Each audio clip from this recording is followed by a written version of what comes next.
What's up, YouTube? Welcome back to the OMG Hemi channel. And so today we have 3 belt-driven cars. So this is the first appearance of this car. This car has been around in my house for a long time. I just don't put in videos. You've seen this one before and you've seen this one before. If you know, this is the OFNA Z10.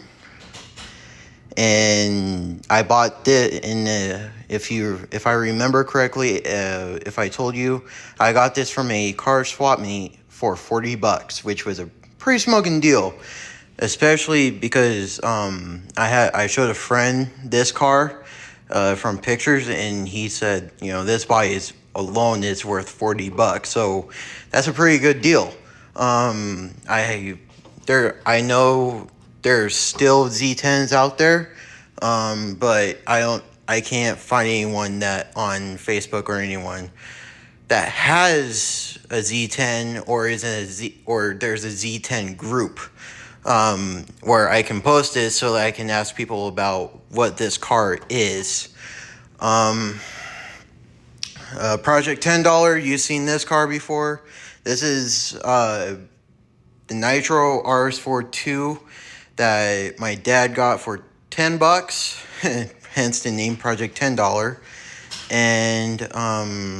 And throughout now this series, you've seen me work on it and get this car running and driving in how many years since the last time this car ran and has been driven. If you remember correctly, from the first couple of videos, you've seen the first video that I had this with this car.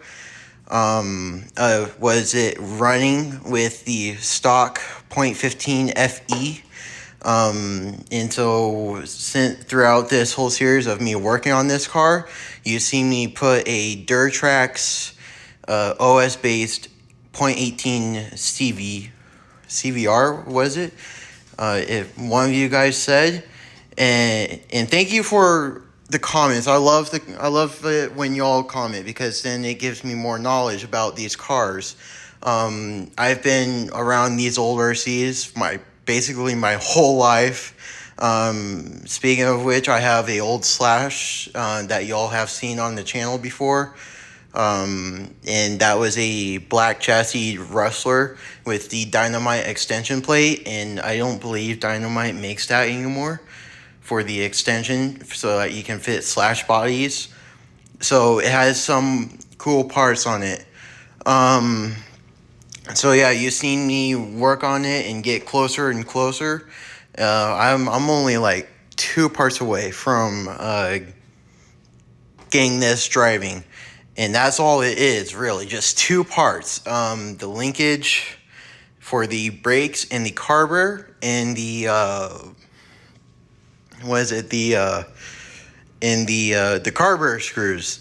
I have the gasket. I didn't put on the gasket yet. I just need the carburetor screws, and so that I can take out this motor and do everything correctly and have that bolted down fully. I'm thinking about, instead of running the Durtrax motor, I'm thinking about my local hobby shop has a OS CVR.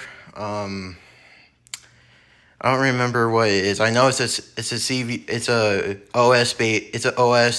legit OS 15. I know I'm going down from a couple of CCs, but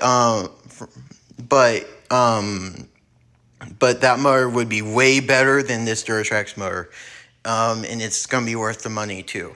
So I'm thinking about that. I don't know what to do. It's fully done, except I just need to buy a flywheel for it, and that's all for it, and of course the clutch bell.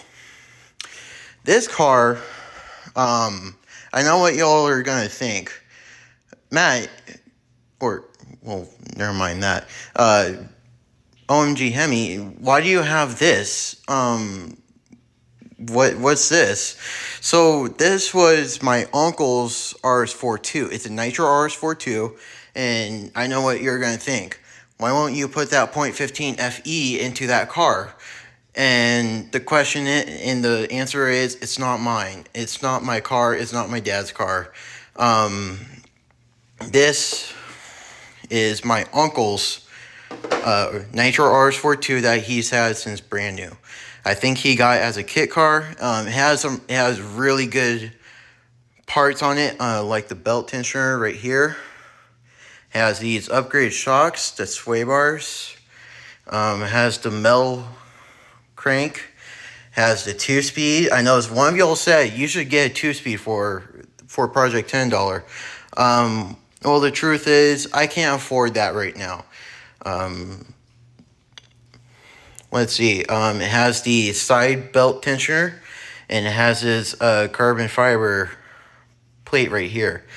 And all this car needs is just a motor, and we need to find the 2-speed clutch belt setup, and that's about it. And maybe fix this up and throw in a receiver with a battery pack in it too, while we're at it. So I'm not going to take any parts from this car because it's not mine. And two, if I would ask him, hey, can I buy this from you if you weren't going to do anything from it? Or he might just give it to me and say, yeah, go ahead, you can have it. But at the same point, I'm not going to do anything to this car because it still needs to stay as it is. Mainly this tensioner is well needed on these RS42s, because this is like the longest belt on this car, on both cars. And this reduces belt slippage by far. So let's see, let's take off the bodies and go from here. I know what you're all gonna think. I know it's basic. This video is basically based off of, hey, I got another RS4 and all, but I just want to show you all this car because I know some of y'all have one of y'all said y'all just got a RS4 too, also, which is really cool. I think that that y'all share your RCs, and if you like this content, like it and comment, hey, I like this content that you're doing, do more. And so I probably will. So let's get all these bodies to the side. There is gonna be something, I'm planning something for I want to do this car for design. It's a secret. I'm gonna keep it a secret for now. So yeah, all three cars are belt driven. If you don't believe me, here's the belt right here. All three of these are belt driven cars. There are two different brands. Both are HP. These two are HPI. Wow, I never seen that before. I just noticed that. I think these are the same shocks as these. I don't know. Y'all tell me. These look like the same shocks because this was a RTR, and this came with the .15, like I said. But it came with this pipe from a Nitro Fortec that Traxxas did many years ago. If y'all are young on this channel and are into RCs, search up Traxxas Nitro Fortec and you'll see what I'm talking about. That car, what Traxxas did with that car, sadly I don't have that car specifically, is that they were smart enough to give the people a 2-speed and belt tensioners from factory, and all you need to do is put your radio and your whatever electronics you want in it, and you're good to go. And so it was basically an ARTR from factory, but it still came with a pretty decent motor, a 2-speed, belt tensioners, and that pipe. It came with pretty good parts. But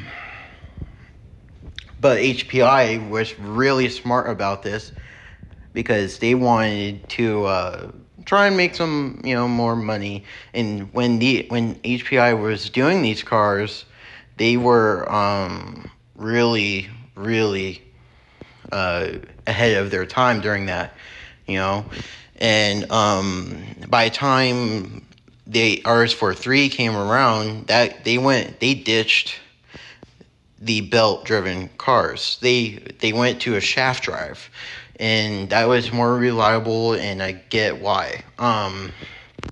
And apparently, to my knowledge, I didn't know HPI did a mini. And so if y'all don't know what a mini RS42 is, a nitro RS42, that is where they take the chassis and they shorten it so that you can put a hatchback bodies on it, like the Ford Focus or Volkswagen GTI, or bodies like that. And they were shortened, but they still ran big motors. So let's flip over the chassis and see what y'all will say. So here's another proof that this is a belt-driven electric RC. Our HPI did do a belt-driven electric. They called it the RS42 Flux. I do not, to my knowledge, I have never seen one in person yet, or anything. So it looks like, when I got this chassis, the first thing we did was compare these two chassis. And pretty much it's the same chassis, but they're kind of different in a way. Because I think this chassis had adjustable motor mounts, or just where you can slide it up and down. Or was it this one? I don't remember. It was one of these two.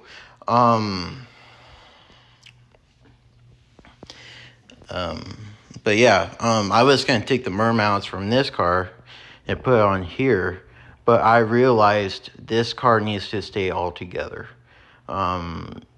It's not, and that's why I realized I'm not taking this car apart for anything. Because when my dad got this car, this was going to just be a parts car, and that was about it.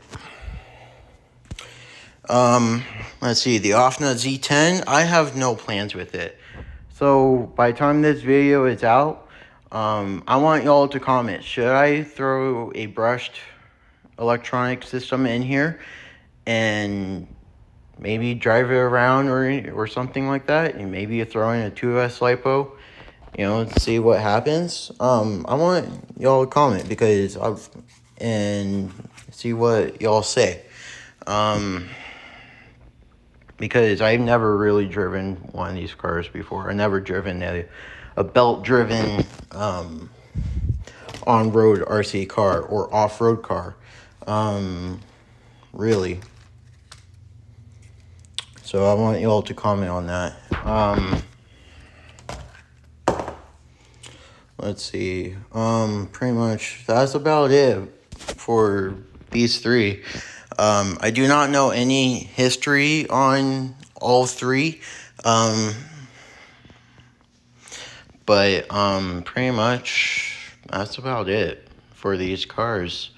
And I know if y'all are wondering why I'm not saying why I can't afford the 2-speed. Well, first of all, people on eBay are selling 2-speeds for like $300. I'm not spending $300 to get a part that makes my car go faster. I just want a car that is fun and is nitro powered. So keep a lookout on more videos. Like I said, subscribe, comment, hit the bell button for more. content, RC content. If you really want me to go this route, I will do that. And maybe by time then, maybe I'll do a budget, RC. I do have another 90s black chassis Rustler that I can build. If y'all want to see me build that up and do a budget on that, let me know. I know with a budget I'm not going to be able to afford a brushless motor or anything like that I want. But if y'all want to see me work on that and make that into a basher for someone, if they don't have a RC to play with,